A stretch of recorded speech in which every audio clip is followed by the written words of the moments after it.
स्वामी समर्थ. चांगल्या लोकांना जास्त दुःख का मिळतं?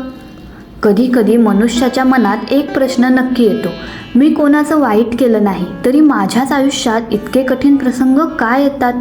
हा प्रश्न आज लाखो लोकांच्या मनात आहे. कारण अनेक वेळा आपण पाहतो, जे लोक खोटं बोलतात, दुसऱ्यांना दुखावतात, लोकांचा वापर करतात, ते लोक आनंदात दिसतात आणि दुसरीकडे मनाने चांगले असणारे लोक मात्र शांतपणे दुःख सहन करत असतात. मग मनात वेदना निर्माण होते, निराशा येते आणि कधी कधी तर माणूस देवावरही प्रश्न विचारू लागतो, स्वामी माझ्या आयुष्यात एवढं का? जर तुमच्याही मनात हा प्रश्न कधी आला असेल तर हा व्हिडिओ शेवटपर्यंत नक्की ऐका. आणि जर तुम्हालाही श्री स्वामी समर्थ महाराजांवर श्रद्धा असेल तर व्हिडिओला लाईक, शेअर आणि चॅनलला सबस्क्राईब नक्की करा. चला आता सुरू करूया आजच्या आध्यात्मिक प्रवासाला. चांगल्या मनाच्या लोकांनाच वेदना जास्त का होतात? या जगात दोन प्रकारचे लोक असतात. पहिले ते जे स्वतःचा विचार करून जगतात आणि दुसरे ते जे सतत दुसऱ्यांचा विचार करत राहतात. आणि आश्चर्याची गोष्ट म्हणजे दुसऱ्यांसाठी जगणारे लोकच सर्वात जास्त तुटतात. कारण त्यांचं मन खूप नाजूक असतं. ते पटकन अटॅच होतात, लोकांवर विश्वास ठेवतात, मनापासून नाती जपतात आणि म्हणूनच जेव्हा त्यांना दुर्लक्ष मिळतं तेव्हा त्यांना खूप वेदना होतात. आजकालच्या काळात लोक चांगुलपणाचा फायदा घेतात. जो शांत असतो त्यालाच गृहीत धरलं जातं, जो मनाने स्वच्छ असतो त्यालाच जास्त दुखावलं जातं आणि म्हणून अनेक चांगले लोक हळूहळू शांत होत जातात. ते कमी बोलायला लागतात, लोकांपासून दूर राहायला लागतात, कारण त्यांनी खूप काही मनात सहन केलेलं असतं. पण स्वामी भक्ती आपल्याला एक गोष्ट शिकवते की चांगुलपणा कधीच वाया जात नाही. या जगात प्रत्येक गोष्टीचं फळ लगेच मिळतं असं नाही. काही गोष्टी वेळेनुसार समजतात. कधी कधी ईश्वर चांगल्या लोकांना दुःख देत नाही तर त्यांना मजबूत बनवत असतो. कारण ज्या मनाने वेदना पाहिलेल्या असतात ते मन दुसऱ्यांच्या वेदनाही समजू लागतं. आणि म्हणूनच अनेक शांत लोक आतून खूप खोल असतात. त्यांच्या चेहऱ्यावर शांतता असते पण मनात असंख्य न बोललेले प्रसंग असतात. स्वामी समर्थ महाराजांची भक्ती ही अशाच लोकांसाठी आधार बनते. कारण जेव्हा जग समजून घेत नाही तेव्हा श्रद्धा माणसाला आतून आधार देते. भिवू नकोस, मी तुझ्या पाठीशी आहे. ही ओळ फक्त भक्ती नाही तर तुटलेल्या मनासाठी धीर आहे. काही लोक बाहेरून खूप स्ट्रॉंग दिसतात पण रात्री एकटे असताना शांतपणे रडतात. कारण दिवसभर ते स्वतःला सावरत असतात आणि कदाचित म्हणूनच चांगल्या लोकांना देवाजवळ शांतता मिळते. कारण त्यांचं मन खोटं नसतं. ते लोक लोकांना त्रास देत नाहीत पण स्वतः मात्र खूप सहन करत असतात. आजच्या काळात स्वच्छ मनाने जगणं हीच सर्वात मोठी तपस्या झाली आहे. आणि म्हणूनच स्वामी भक्ती माणसाला आतून मजबूत बनवते. ती माणसाला कठोर नाही तर शांत बनवते. श्री स्वामी समर्थ. शांत लोक आतून सर्वात जास्त तुटलेले असतात. आजच्या काळात सर्वात जास्त वेदना कोण सहन करत असेल तर ते म्हणजे शांत लोक. कारण जे लोक सतत हसत असतात ते नेहमी आनंदी असतीलच असं नाही. काही लोकांना स्वतःच्या वेदना लपवण्याची सवय झालेली असते. ते कोणाकडे तक्रार करत नाही, कोणाला दोष देत नाहीत, फक्त शांत राहतात. पण त्यांच्या शांततेमागे खूप मोठं वादळ दडलेलं असतं. कधी अपमान, कधी दुर्लक्ष, कधी तुटलेली नाती, कधी विश्वासघात आणि कधी स्वतःच्या लोकांकडून मिळालेलं दुःख. आज अनेक लोक अशा अवस्थेत जगत आहेत जिथे ते बाहेरून पूर्ण नॉर्मल दिसतात पण आतून पूर्ण थकलेले असतात. कारण प्रत्येक वेदना शब्दात सांगता येत नाही. काही दुःख अशी असतात जी मनुष्य फक्त शांतपणे सहन करत राहतो. म्हणूनच काही लोक अचानक बदलतात. पूर्वी खूप बोलणारे लोक शांत होतात. लोकांमध्ये रमणारे लोक एकटे राहायला लागतात. कारण त्यांनी मनातून खूप काही गमावलेलं असतं. पण स्वामी भक्ती आपल्याला एक गोष्ट शिकवते की शांत राहणं म्हणजे कमजोर असणं नाही. कधी कधी सर्वात जास्त सहन करणारे लोक सर्वात मजबूत असतात. कारण ते प्रत्येक वेदनेनंतरही पुन्हा उभे राहतात. स्वामी समर्थ महाराजांच्या अनेक भक्तांच्या जीवनात असे प्रसंग आलेत, तुझ्याही आले असतील, जेव्हा त्यांना वाटलं आता काहीच उरलं नाही पण त्याच वेळी श्रद्धेने त्यांना पुन्हा उभं केलं. कारण भक्ती मनुष्याला बाहेरून नाही तर आतून मजबूत बनवते. आजच्या काळात लोकांना पैशाची भूक वाढली आहे, पण मनाला समजून घेणारे लोक खूप कमी झाले आहेत. म्हणून अनेक चांगले लोक शांत झाले आहेत. ते आता प्रत्येकाला मन सांगत नाहीत, कारण त्यांना समजलं आहे की प्रत्येकजण आपल्या वेदना समजू शकत नाही. आणि म्हणूनच काही लोक देवाजवळ जास्त बोलतात, कारण तिथे त्यांना जजमेंट मिळत नाही, तिथे फक्त शांतता मिळते. स्वामी भक्त अनेक वेळा फक्त फोटोसमोर बसून राहतात, काही बोलत नाही, फक्त डोळ्यात पाणी येतं, कारण मन खूप दिवसांपासून थकलेलं असतं आणि त्या शांततेमध्ये त्यांना आधार मिळतो. आज जगात प्रत्येकजण स्ट्रॉंग दिसण्याचा प्रयत्न करतो, पण खरंच स्ट्रेंथ काय असतं माहीत आहे? वेदना असूनही चांगलं राहणं, लोकांनी दुखावलं तरी मनात द्वेष न ठेवणं, तुटूनही पुन्हा श्रद्धेने उभं राहणं, हे प्रत्येकाला जमत नाही.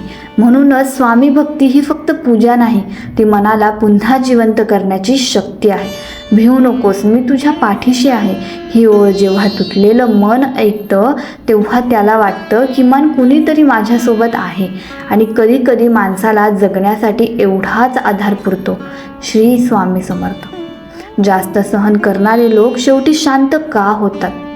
मनुष्य जेव्हा पहिल्यांदा दुखावला जातो तेव्हा तो खूप रडतो, प्रश्न विचारतो, लोकांना समजावण्याचा प्रयत्न करतो.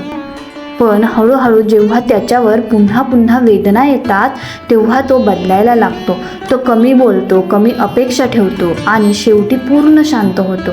आज अनेक लोक असेच जगत आहेत. त्यांच्या चेहऱ्यावर शांतता दिसते, पण ती शांतता आनंदाची नसते, ती खूप काही सहन केल्यानंतर आलेली असते.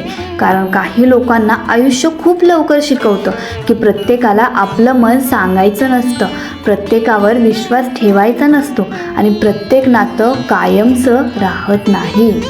म्हणूनच अनेक चांगले लोक हळूहळू एकटे राहायला शिकतात. ते गर्दीत असतात, पण मनाने मात्र स्वतःमध्ये हरवलेले असतात. आजच्या काळात सर्वात जास्त थकलेला कोण असेल तर तो माणूस जो सतत सगळ्यांसाठी चांगलं करत राहिला, कारण अशा लोकांना बदल्यात प्रेम कमी आणि वेदना जास्त मिळतात. पण स्वामी भक्ती आपल्याला इथेच एक मोठा धडा शिकवते की मनुष्याने चांगुलपणा सोडू नये, कारण लोक बदलले म्हणून आपणही बदललो तर मग आपल्या आणि त्यांच्यात फरक काय राहील? हो, स्वतःला जपणं आवश्यक आहे, पण मनाला द्वेष ठेवणं आवश्यक नाही. स्वामी समर्थ महाराजांच्या जीवनातही अनेक लोक आले. काहींनी श्रद्धा ठेवली, काहींनी शंका घेतली, पण स्वामी प्रत्येकाकडे शांत नजरेनेच पाहत राहिले. कारण ज्याला स्वतःच्या शक्तीवर विश्वास असतो तो प्रत्येकाला उत्तर देत फिरत नाही. आज सोशल मीडियाच्या काळात लोक लगेच दुखावले जातात, एका शब्दाने, एका इग्नोरने, एका मेसेजने, कारण मन आधीच थकलेलं असतं. आणि म्हणूनच आज माणसाला सर्वात जास्त गरज आहे ती मानसिक शांततेची. काही लोकांना वाटतं शांत राहणारे लोक वीक असतात, पण खरं पाहिलं तर सर्वात जास्त वेदना सहन करणारे लोकच सर्वात शांत असतात, कारण त्यांनी आयुष्य जवळून पाहिलेलं असतं. त्यांना माहीत असतं की प्रत्येक गोष्टीवर प्रतिक्रिया देणं आवश्यक नसतं. काही गोष्टी वेळेवर सोडून द्याव्या लागतात आणि काही वेदना फक्त ईश्वरच समजू शकतो. म्हणून अनेक भक्त रात्री शांतपणे स्वामींचं नाव घेतात, कारण दिवसभर सगळ्यांसमोर स्ट्रॉंग राहिलेलं मन त्या काही मिनिटात थोडं हलकं होतं. कधीकधी भक्ती म्हणजे प्रश्नांची उत्तरं मिळणं नसतं, तर प्रश्न सहन करण्याची शक्ती मिळणं असतं. आणि ही शक्ती श्रद्धेमधूनच मिळते. म्हणूनच अनेक शांत लोक आतून स्वामींशी खूप जोडलेले असतात, कारण जगाने त्यांना समजून घेतलं नाही, पण श्रद्धेने त्यांना कधीच एकटं सोडलं नाही. देव उशीर करतो, पण दुर्लक्ष कधीच करत नाही. अनेक वेळा मनुष्य पूर्ण श्रद्धेने प्रार्थना करतो, स्वामींचं नाव घेतो, डोळ्यात पाणी आणून ईश्वराला हाक मारतो, पण तरीही त्याच्या आयुष्यातील अडचणी लगेच संपत नाहीत. आणि मग मनात प्रश्न निर्माण होतो, स्वामी माझं ऐकत नाहीत का? हा प्रश्न अनेक भक्तांच्या मनात कधी ना कधीतरी येत असतो, कारण जेव्हा वेदना खूप वाढतात तेव्हा श्रद्धेलाही थकवा यायला लागतो. मनुष्य विचार करतो, मी इतकी भक्ती करतो तरी माझ्या आयुष्यात इतकं दुःख का? पण इथेच बहुतेक लोक एक गोष्ट विसरतात, ईश्वर प्रत्येक वेळी आपल्या वेळेनुसार काम करत नाही, तर योग्य वेळेनुसार काम करतो. कधी कधी आपण ज्या गोष्टीसाठी रडत असतो ती गोष्ट पुढे जाऊन आपल्यासाठी चुकीची ठरली असती, पण त्या क्षणी ते आपल्याला समजत नाही. आज अनेक लोकांना प्रत्येक गोष्टी लगेचच्या लगेच हव्या असतात. रिप्लाय हवा असतो, यश हवं असतं, शांतता हवी असते. पण निसर्गातील कोणतीही गोष्ट एका दिवसात तयार होत नाही. बीज पेरल्यावर लगेच झाड उगवत नाही, त्याला वेळ द्यावा लागतो. तसं श्रद्धेलाही वेळ द्यावा लागतो. स्वामी भक्तीचा अर्थ असा नाही की आयुष्यात कधीच दुःख येणार नाही, तर त्याचा अर्थ असा आहे की दुःख आलं तरी मन पूर्णपणे तुटणार नाही, कारण आत कुठेतरी विश्वास जिवंत राहतो.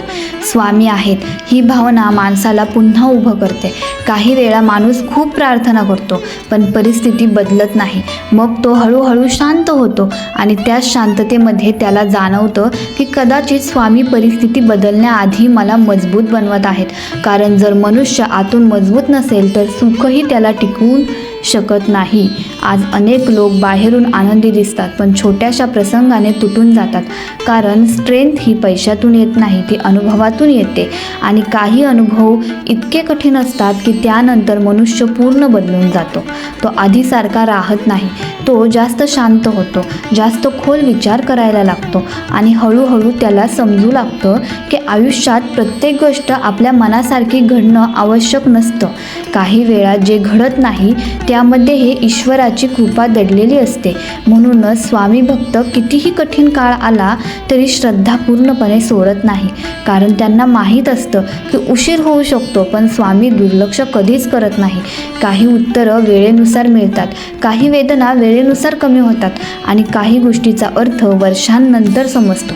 म्हणूनच जीवनात कितीही अंधार असला तरी श्रद्धेचा दिवा विझू देऊ नका. कारण कधी कधी मनुष्याला पुढे चालत ठेवण्यासाठी फक्त एका आशेची गरज असते. ज्यांनी खूप वेदना सहन केल्या तेच लोक शेवटी ईश्वराजवळ पोहोचतात. या जगात प्रत्येक मनुष्य काही ना काही शोधत जगत असतो. कोणी पैसा शोधत असतो, कोणी प्रेम, कोणी यश आणि काही लोक फक्त शांतता शोधत असतात. पण आयुष्याची एक विचित्र गोष्ट आहे, जोपर्यंत मनुष्य पूर्णपणे तुटत नाही तोपर्यंत त्याला श्रद्धेची खरी किंमत समजत नाही. कारण सुखाच्या काळात मनुष्य स्वतःवर विश्वास ठेवतो पण दुःखाच्या काळात तो ईश्वराला शोधू लागतो. आज अनेक स्वामी भक्त असे आहेत ज्यांनी आयुष्यात खूप वेदना पाहिल्या, अपमान, विश्वासघात, एकटेपणा, तुटलेली नाती आणि अशा अनेक रात्री, ज्या रात्री त्यांनी शांतपणे फक्त डोळ्यातलं पाणी लपवलं. पण त्या सगळ्यांनंतरही ते पूर्णपणे तुटले नाहीत, कारण कुठेतरी त्यांच्या मनात श्रद्धा जिवंत होती. आज काही लोक विचारतात, भक्त लोक इतके शांत कसे राहतात? कारण त्यांनी आयुष्य जवळून पाहिलेलं असतं. त्यांना समजलेलं असतं की प्रत्येक गोष्टीवर राग करून काहीच बदलत नाही. काही वेदना स्वीकाराव्या लागतात, काही लोकांना जाऊ द्यावं लागतं आणि काही प्रश्नांची उत्तरं काळावर सोडावी लागतात. म्हणूनच अनेक भक्त हळूहळू शांत होतात. ते आता प्रत्येकाला स्वतःचं दुःख सांगत नाहीत, कारण त्यांना माहीत असतं की सगळ्यांकडे वेळ असतो पण समजून घेणारं मन नसतं. आणि म्हणूनच ते स्वामींच्या चरणी बसतात, कारण तिथे त्यांना दिखावा करावा लागत नाही. तिथे ते जसे आहेत तसे राहू शकतात. काही भक्त फक्त स्वामींच्या फोटोसमोर शांत बसून राहतात, काही बोलत नाहीत, कारण काही भावना शब्दात सांगता येत नाहीत, त्या फक्त अनुभवाव्या लागतात. आजच्या काळात लोक बाहेरून खूप कनेक्टेड दिसतात पण आतून खूप एकटे आहेत. मोबाईलमध्ये हजारो लोक आहेत पण मन समजून घेणारे कोणी नाही. म्हणूनच आता अनेक लोक पुन्हा अध्यात्माकडे वळत आहेत, कारण त्यांना जाणवत आहे की जगाकडून मिळणारा आनंद तात्पुरता असतो पण श्रद्धेमधून मिळणारी शांतता खूप खोल असते. स्वामी भक्ती माणसाला जगापासून दूर नेत नाही तर जगामध्ये राहूनही शांत राहायला शिकवते. ती माणसाला कठोर बनवत नाही तर मजबूत बनवते. आज तुम्ही ज्या वेदनांमधून जात आहात कदाचित त्या वेदनांचा अर्थ आज समजणार नाही, पण एक दिवस मागे वळून पाहताना तुम्हाला जाणवेल की त्या कठीण काळानेच तुम्हाला आतून मजबूत बनवलं. म्हणून जीवनात कितीही अंधार असला तरी श्रद्धा सोडू नका, कारण काही लोकांना जग आधार देत नाही पण स्वामींचं नाव त्यांना पुन्हा उभं करतं. जर हा व्हिडिओ तुम्हाला मनापासून आवडला असेल तर व्हिडिओला लाईक, शेअर आणि चॅनलला सबस्क्राईब नक्की करा. तुमच्या मनातील भावना कमेंटमध्ये जरूर लिहा. श्री स्वामी समर्थ.